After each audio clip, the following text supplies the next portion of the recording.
Oi pessoal, tudo bem com vocês? A paz do Senhor. Estou muito feliz de estar aqui mais uma vez para que juntos nós possamos ler a palavra do Senhor, receber a revelação e sermos edificados. Então eu convido você a baixar sua cabeça e pedir para que o Senhor acalme o seu coração, abra o seu entendimento para que você consiga compreender de forma plena aquilo que Deus quer te revelar no dia de hoje.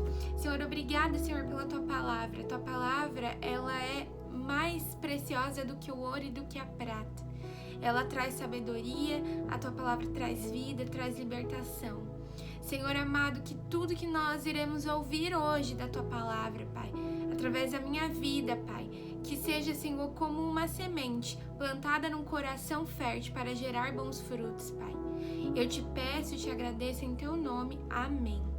E hoje o nosso tema é Mas só um talento? E eu quero que você abra lá em Mateus, se você tiver com essa Bíblia aí fácil, em Mateus capítulo 25, versículo 14. A gente vai ler até o versículo 30, então do versículo 14 ao versículo 30, tá? E diz assim: porque o reino do céu é como um homem que, ao viajar para uma terra distante, chamou seus próprios servos e entregou-lhes os seus bens. E a um deu 5 talentos, e a outro 2, e a outro 1, a cada homem segundo as suas habilidades. Em seguida foi viajar. Então o que recebera 5 talentos foi e negociou com eles e fez outros 5 talentos. E da mesma forma o que recebera 2, ele também ganhou outros 2. Mas o que recebera 1 foi e cavou na terra e escondeu o dinheiro do seu senhor. Depois de muito tempo veio o senhor daqueles servos e fez contas com eles. Então, chegando o que recebera 5 talentos, trouxe-lhe outros 5 talentos, dizendo: Senhor, tu me entregaste 5 talentos, eis aqui 5 talentos a mais que eu ganhei. Disse-lhe o seu senhor: muito bem, servo bom e fiel. Foste fiel sobre poucas coisas, eu te farei governante sobre muitas coisas. Entra na alegria do teu senhor. E chegando também o que tinha recebido 2 talentos, disse: Senhor, entregaste-me 2 talentos, eis que eu ganhei outros 2 talentos além desses. Disse-lhe o seu senhor: muito bem, servo bom e fiel. Foste fiel sobre poucas coisas, eu te farei governante sobre muitas coisas. Entra na alegria do teu senhor. Então, chegando o que recebera 1 talento, disse: Senhor, eu soube que és um homem duro, que colhes onde não semeaste e ajuntas onde não espalhaste. E receoso eu fui e escondi na terra o teu talento. Eis que aqui está o que é teu.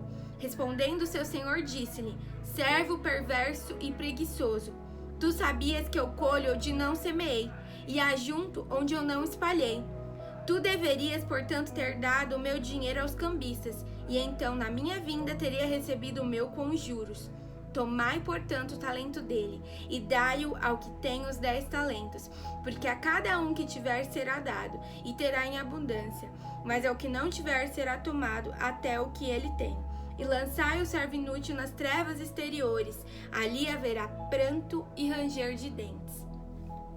Hoje eu quero conversar um pouquinho com vocês sobre talento, né? Essa parábola, o Senhor estava falando especificamente sobre o reino do céu. Jesus Cristo estava falando com os seus discípulos e com as pessoas que estavam com ele a respeito do reino dos céus, tanto que se você continuar lendo esse capítulo 25, você vai ver que fala especificamente sobre a volta de Jesus. Então aqui Jesus está falando, ele deu um exemplo do que seria o reino dos céus, né? E o reino dos céus ele comparou a um homem que tinha o determinado talento, né? E talento nesse contexto quer dizer dinheiro mesmo, né? Era um tipo de moeda daquela época. E aí esse homem entregou determinada quantidade para cada servo, eram 3 servos. E o chefe, né, o patrão, entregou para cada servo uma determinada quantidade. A palavra diz aqui que ele entregou de acordo com a habilidade de cada um. E eu queria que você se atentasse para 3 pontos que eu lendo a palavra, eu achei por bem a gente conversar e destacar sobre esses 3 pontos.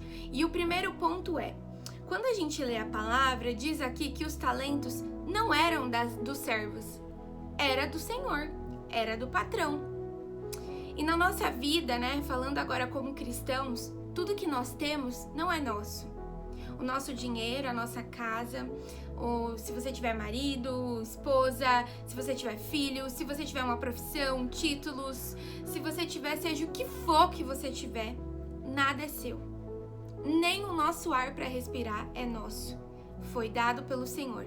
A palavra de Deus diz que o Senhor soprou sobre Adão, nas narinas dele, o sopro de vida.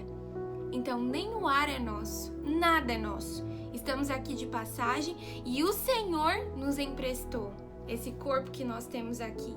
E tudo que na vida terrena nós enxergamos, nada é nosso. Nós somos apenas mordomos, nós somos apenas servos.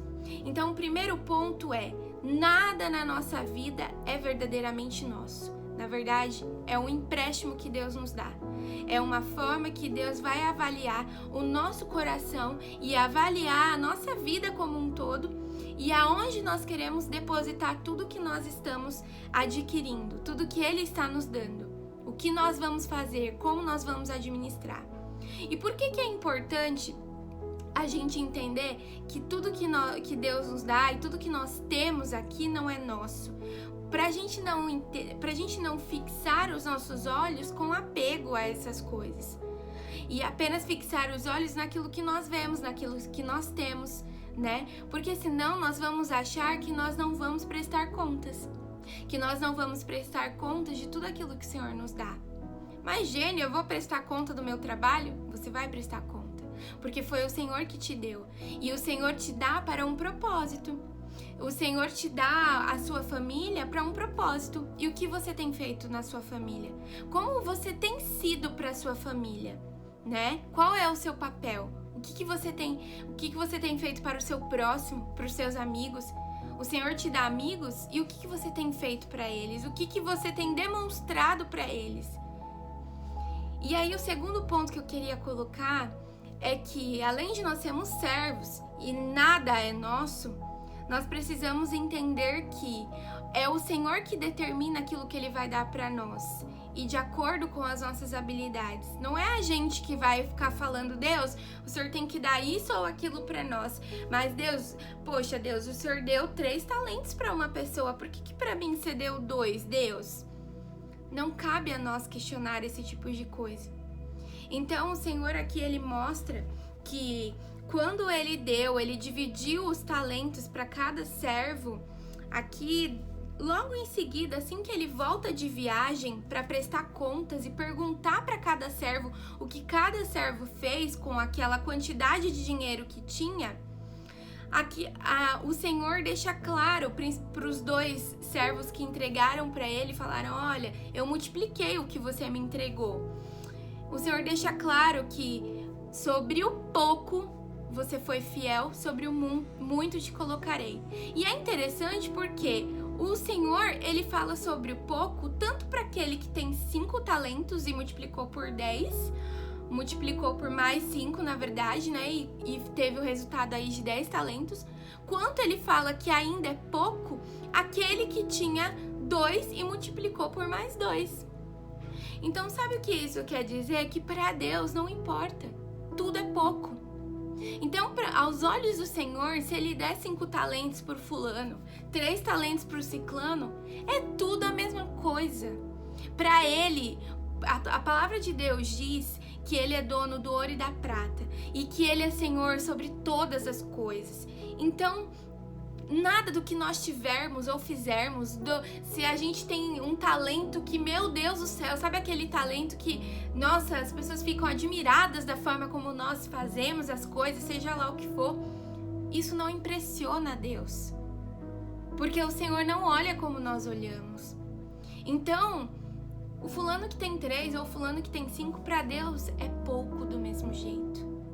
O Senhor não está interessado na quantidade. O Senhor não está interessado se o fulano tem 3 ou tem 5. O Senhor está interessado se o coração, tanto de um quanto de outro, está estabelecido em obedecer ao Senhor. Independente do que tiver nas mãos, fazer aquilo que o Senhor ordenou que fizesse, que é administrar os bens. Em nenhum momento aqui, antes do Senhor sair para a viagem, né? O patrão aqui na parábola, né? A figura do patrão sair para viajar. Em nenhum momento ele fala para multiplicar o que tinha nas mãos. Não é essa, ele não fala isso para os servos. Ele fala que a palavra diz, ó, e a um deu 5 talentos, e a outro 2, e a outro 1. E a cada homem segundo as suas habilidades. Em seguida foi viajar. E aqui fala que ele entregou os seus bens, mas em nenhum momento o patrão chega para cada servo e fala, olha, eu quero que você multiplique, viu? Então, quando Deus ele nos dá algo, ele não está falando que a gente tem que... ele não fala exatamente que a gente tem que multiplicar ou que a gente tem que fazer coisas mirabolantes, mas ele quer ver qual vai ser a conduta do nosso coração. Mesmo sem ele falar, sem expressar para nós. Porque a própria palavra dele já nos instrui que nós devemos ser bons administradores daquilo que o Senhor nos dá. Então, às vezes a gente está esperando Deus falar detalhadamente sobre o que nós devemos fazer com aquilo que nós temos nas nossas mãos. Mas às vezes a gente está esperando da forma errada. Porque se Deus já nos deu, aquilo que Deus já nos deu é a resposta. A gente não precisa ficar esperando, vou esperar aqui para saber o que eu posso fazer com, sei lá, eu tenho o talento de cuidar de vidas, né? Eu gosto de cuidar das pessoas, de servir as pessoas, mas eu vou esperar Deus falar o que eu tenho que fazer. Sabe aquela pessoa que fica esperando detalhadamente? Mas não é assim que funciona. Nós precisamos dar o primeiro passo e fazer e servir ao Senhor com os talentos que Ele já nos deu, porque essa já é a resposta. Ele já nos deu. Jane, mas eu não tenho talento nenhum. Mentira. Todos nós temos um talento. Todos nós temos algo para que nós possamos servir ao Senhor. A gente precisa parar de comparar com o outro, porque se a gente compara com o outro, a gente vai achar que não tem mesmo nenhum talento. Mas olhe para você, as suas características, aquilo que Deus deu para você, não só de recursos materiais, porque Ele dá os nossos recursos materiais para a gente abençoar outras vidas, abençoar a casa de Deus, mas também você é uma pessoa que de repente tem recursos, você é uma pessoa que estudou, ou é uma pessoa que trabalhou em determinada área e pode abençoar vidas, é uma pessoa que recebeu o dom de pregar, o dom de ajudar pessoas. O próprio Paulo fala sobre os dons espirituais. Então, tudo isso nós podemos usar. Então, não espere Deus falar X por X, sabe? Vírgula por vírgula, quando na verdade a resposta já está na sua frente. O que você precisa fazer é começar com o que você tem hoje. E aos poucos, Deus vai revelando aonde você pode empregar mais o seu talento e multiplicar e multiplicar. Porque o que vai fazer multiplicar o seu talento é a sua obediência. E para fechar, o último ponto, o terceiro ponto que eu coloquei aqui. O servo que tinha um talento. Se você olhar o diálogo que ele teve com o Senhor, foi um diálogo... Sabe aquela pessoa que tá meio ressentida? Porque sabe o que ele fala pro Senhor quando o patrão chega? Ele fala, mas como você é uma pessoa que você planta onde, você colhe onde você não plantou, sabe o que ele estava querendo dizer? Mas você deixa com a gente aí, você não faz nada e quer que a gente faça? Você nem faz nada pra gente, você ainda quer colher os juros, quer colher o resultado daquilo que você nem planta? O que acontece quando nós estamos com o coração duro, com o coração machucado, com a alma ferida, com a alma que precisa ser tratada? Nós damos desculpas para Deus. Assim como aquele servo que recebeu um talento, ele deu essa desculpa para o seu senhor. Mas você não planta, você não colhe onde você planta, por que eu sou obrigado também a plantar, a multiplicar o que eu ganhei? E às vezes nós damos essa desculpa para Deus. Ah, mas Deus, você não faz isso na minha vida. Ah, Deus, mas você não me abençoa. Ah, Deus, você não abriu aquela porta. Ah, Senhor, mas você não me deu a oportunidade de eu fazer tal coisa na igreja, Deus. Ah, Deus, mas poxa, eu não sou assim como fulano. Poxa, Deus, você deu 5 talentos para ciclano e eu ganhei só 1. A resposta que aquele servo deu revelou como estava o coração dele. E qual tem sido a sua resposta para Deus? Porque a nossa resposta diz muito sobre como está o nosso coração. Então, eu quero convidar você a refletir sobre esses três pontos que eu coloquei. E principalmente a refletir que nós estamos aqui, a um trisco da volta de Jesus. E o que você tem nas mãos? Porque você tem algo nas mãos. A palavra de Deus diz que o Senhor dá para cada um. Então, larga de ficar reclamando com Deus. A gente precisa parar de ficar reclamando com Deus. De ficar dando justificativa para coisas que já estão claras para nós, que nós precisamos fazer. Já está nas suas mãos. O Senhor já deu o talento. Agora cabe a cada um de nós, eu e você, utilizarmos para multiplicar. Para que quando o Senhor voltar e nós apresentarmos as nossas mãos, a nossa mão não esteja vazia. Porque aquele servo, quando foi entregar pro dono, ele estava com a mesma quantidade de quando ele recebeu. Na verdade, ele tinha enterrado. Ele não tinha feito nada com aquilo. Somente enterrou. E o desejo do Senhor é que a gente não enterre, mas que a gente multiplique, que a gente transborde. Amém? Então, que você neste momento peça a Deus: Senhor, visita o nosso coração neste momento, Pai. Se existem coisas que nós ainda estamos retendo, aquilo que o Senhor já entregou na nossa mão, Pai, que às vezes a gente dá tanta desculpa, a gente coloca a culpa em tanta coisa justificativa, Deus, para fazer aquilo que já está claro na nossa frente. O Senhor já deixou claro o que o Senhor quer de nós, Pai. O Senhor quer de nós obediência, o Senhor quer de nós, Senhor, fazer coisas que podem parecer tão simples, mas que gerarão frutos no reino de Deus, Pai. Nos ajuda, Senhor, a sermos servos bons e fiéis. E não a ficar perdendo tempo com a grama do vizinho que é mais verde, com o vizinho que tem mais talento que o nosso, mas a olharmos e nos examinarmos. E saber que o Senhor já nos deu a capacidade e o talento perfeitamente, Senhor, coerente com as nossas habilidades. É isso que a Tua palavra diz. Senhor, eu peço em Teu nome, Jesus, que o Senhor visite cada um, Pai. Para que, se de repente existem pessoas que se sentem um fracasso, se sentem um nada, que, mas eu não sirvo para nada, ela tá falando que eu tenho talento, mas eu não tenho talento para nada. Deus, revela, Senhor. Revela assim como o Senhor tem me revelado, revela, Senhor. Para que essas pessoas não tenham dúvidas da identidade delas como filhas. E que como filhas, Pai, nós já recebemos, Pai, talentos que precisam ser multiplicados, Pai. Habilidades que já estão conosco para nós glorificarmos o Teu nome em tudo que nós fizermos, Pai. Revela, Senhor, a cada um, Pai, que está me ouvindo, Pai. Em Teu nome, Jesus. Amém. Muito obrigada por estar aqui conosco. Um grande beijo para vocês. Não esqueça de nos seguir nas redes sociais, de também se inscrever no nosso canal e estar por dentro das novidades. Um beijo!